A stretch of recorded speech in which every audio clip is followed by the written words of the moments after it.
হাদিসে ইঙ্গিত আছে, মুসনাদ হাকিমের হাদিস একটা, রাসূল সাল্লাল্লাহু আলাইহি ওয়াসাল্লাম ইঙ্গিত দিয়ে গেছেন যে এই বাইতুল মাকদিসে মুসলিমরা সালাত আদায় করতে পারবে না। তো ফজিলত অর্জন করবে কি করে, তাই না? ফজিলত অর্জন করবে। রাসূল সাল্লাল্লাহু আলাইহি ওয়াসাল্লাম বলেছেন মিসলু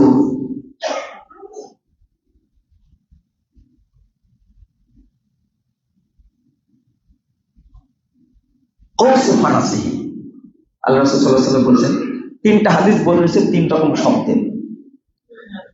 ঘোড়া যখন বাঁধেন আপনি, তাই না, ঘোড়া ঘুরে না, তো বলছে যত ঘোড়াকে ছেড়ে দিবে, লম্বা যত করবে ঠিক তত দূরে ঘুরবে, তাই না?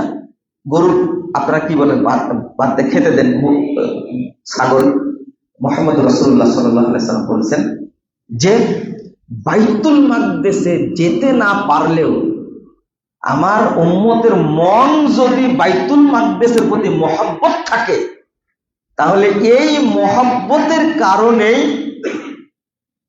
পৃথিবী এবং পৃথিবীর যা কিছু আছে সব বিক্রি করলে, দান করলে যত নেকি হবে, শুধু মহব্বত রাখলে তত নেকি হবে। হাকিমের হাদিস। মানে আমার মন চলে গেছে কোথায়? বাইতুল মাকদিস। এই যে এই হাদিস দিয়ে মুহাদ্দিসগণ বলছেন ইয়ামনাউনা জিয়ারা, মুসলমানদেরকে বাধা দিবে বাইতুল মাকদিসে জিয়ারত করতে, যেতে দিবে না।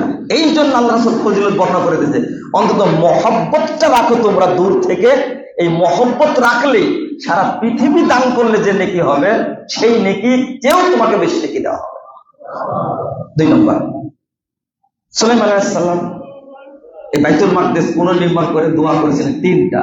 তার মধ্যে একটা দোয়া হলো যে আল্লাহ, কেউ যদি এখানে আসে সে যেন সালাত না পড়ে ফিরে না যায়। যে ব্যক্তি সালাত পড়বে, কোন সালাত পড়বে, খরাজা মিন যুনুবিহি কায়াউমি ওয়ালাদাত উম্মু, সে পাপ থেকে অনুরূপ মুক্ত হয়ে যাবে যেদিন, ওই দিনের মতো হবে যেদিন তার মা তাকে জন্ম দিয়েছিল। বাইতুল মাকদিসের ফজিলত, একদিকে বরকত, আগে বলেছি করে না, এত পরিমাণ বরকত এই অঞ্চলে। ইহুদিরা এই জন্যই এটাকে ঠেকে রাখে। তবে ইহুদিরা পৃথিবীর যেখানেই থাক, কোরআনের উপরে ঈমান আনেন আপনি, যুরিবাত আলাইহিমুয যিল্লাতু ওয়াল মাসকানা আইনামা সুকিফু। আল্লাহ বলেন যে এই ইহুদি অভিশপ্ত অপবিত্র জাতি পৃথিবীর যেখানেই থাক, সেখানেই তারা দরিদ্রতার মধ্যে থাকবে, সেখানেই তারা লাঞ্ছনার মধ্যে থাকবে। আজকে ইসরায়েলে যে আছে, ফিলিস্তিনে হামলা করছে শয়তানগুলো, কিন্তু এই প্রধানমন্ত্রী নেতানিয়াহু হলে হারামখোর, এই শয়তানটা বাংকারের মধ্যে পালায় থাকে। যে বাংকারের মধ্যে পালায় থাকে ওর কোনো জীবন আছে বলে তো দেখি? ওর টিকবে না। 100 বছর যখনই হয়েছে যেখানে ছিল সেখান থেকে বিতাড়িত করেছে। আপনারা বেশি করে দোয়া করেন, ইনশাআল্লাহ ফিলিস্তিনেও এই অপবিত্র গোষ্ঠী টিকতে পারবে না, ইনশাআল্লাহ টিকতে পারবে না, ইনশাআল্লাহ। ইনশাআল্লাহ মুসলিমদের দোয়া কবুল হয়, কবুল হয় না কে বলেছে? কবুল হয় তো। সিরিয়ার জন্য দোয়া করেছেন না? 53 বছর পরে সিরিয়া স্বাধীন হয়নি? স্বাধীন হয়েছে, আলহামদুলিল্লাহ। এই বাশার আল আসাদ, তাকে আপনারা কত ভালোবাসেন, একে সহযোগিতা করলো কে বলেন তো দেখি? বাশারকে সহযোগিতা করেছে ইরান। আরে সালাফি এই সুন্নি মুসলিমদের সহযোগিতা করেছে কে বলেন? সৌদি আরব। এই যে যাকে খণ্ডকালীন প্রেসিডেন্ট করা হলো, প্রধানমন্ত্রী করা হলো, সিরিয়া বিজয়ে প্রথম সাক্ষাৎ করতে গেছেন কোথায়? সৌদি। দেখছেন না ছবিটা? মোহাম্মদ বিন সালমানের সাথে ছবি কেন গেছেন? কৃতজ্ঞতা প্রকাশ করার জন্য। সৌদি এবং কুয়েত যে পরিমাণ অস্ত্র দিছে এই বাশারের বিরুদ্ধে সংগ্রাম করার জন্য, ঠিক এই কাজটাই করছে এখন ইয়ামানে, এবং এই সালমানি করেছে। এসে এই সালমানি এসে, আগের বাচ্চা আব্দুল্লাহ ইয়ামানে হামলা করেনি, তার আগে ফাহাদ হামলা করেনি, সালমান হলেন, আপনারা বলবেন যে সৌদি আরবের এত প্রশংসা করেন কেন, তাই না? সৌদি আরবের ইতিহাস সম্পর্কে আমি টুটাফাটা জানি, কিন্তু বাংলাদেশের আপনারা যারা মুসলিম সৌদি আরব সম্পর্কে কিছুই জানেন না। Zero zero. যেটা মিডিয়ায় দেখেন, যেটা বাংলাদেশের মিডিয়া দেখায়, ওইটা আপনারা দেখেন, তাই না? সত্য মিডিয়াটা কি সেটা খুলতে আপনাদের একটা পত্রিকার নাম বলি, আরব নিউজ। কথাটা পড়েন তো, আল জাজিরা পড়েন তো। আচ্ছা, পড়ার যোগ্যতা তো আমাদের নাই, তাই না? আল জাজিরা কি রিপোর্ট করছে একটু দেখেন তো। রয়টার্স কি রিপোর্ট করছে কোনদিন পড়ে দেখেন আপনারা? রয়টার্স কি সৌদি আরবের পত্রিকা?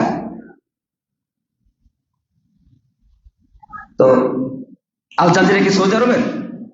এই রিপোর্টগুলো আপনারা দেখবেন সৌদি আরব সম্পর্কে তারা কি বলছে। একটা স্বাধীন চ্যানেল হলো আল জাজিরা।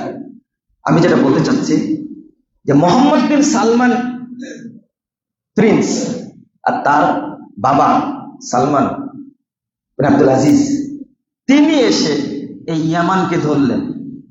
এই ইয়ামানের সুন্নি মুসলমানদেরকে 2 মাসে 7,000 আলেমকে হত্যা করেছে।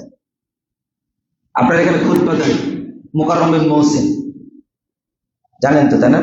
ওকে একটা প্রশ্ন করবেন যে এই মুকাররমের ক্লাস রুমমেট ছিল সৌদি আরব মদিনা বিশ্ববিদ্যালয়ের রুমমেট ছিল ফারেস, ওর নাম ফারেস।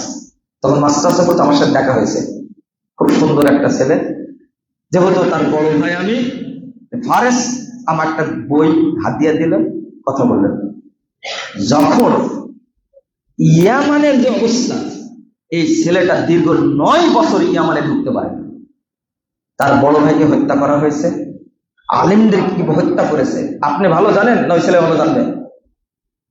যখন হামলা শুরু করলো সালমান, তখন বলছে যে ঘুমাই না, সারাদিন দেখি, সারা রাত দেখি ও জেগে থাকে, কাঁদে, মাঝে মাঝে শব্দ শোনা যায়, আর দোয়া করে শুধু সৌদি আরবের শাসকের জন্য।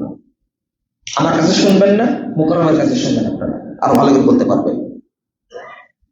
এই ইয়ামানও একদিন শিয়া মুক্ত হবে ইনশাআল্লাহ, ইনশাআল্লাহ।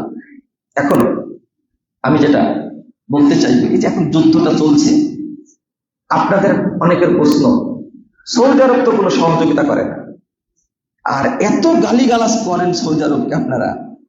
শোনেন, আমাকে যদি আপনি ইহুদি বলেন, কি বলেন? ইহুদি বলেন। মুজাফফর বিন মুহসিন ইহুদি বা ইসরায়েলের দালাল, এর সাথে আর একটা কথা যোগ করবেন, যদি আপনার মাথায় বল থাকে। আমি শিখাইছি আপনাকে, বললাম যে মুজাফফর বিন মুহসিন আহলে হাদিসরা ইহুদিদের দালাল, এই কথার সাথে যোগ করবেন, যদি দালাল না হয় তাহলে আমি ইহুদির দালাল। কথা বুঝেননি? কথা কি বুঝছেন?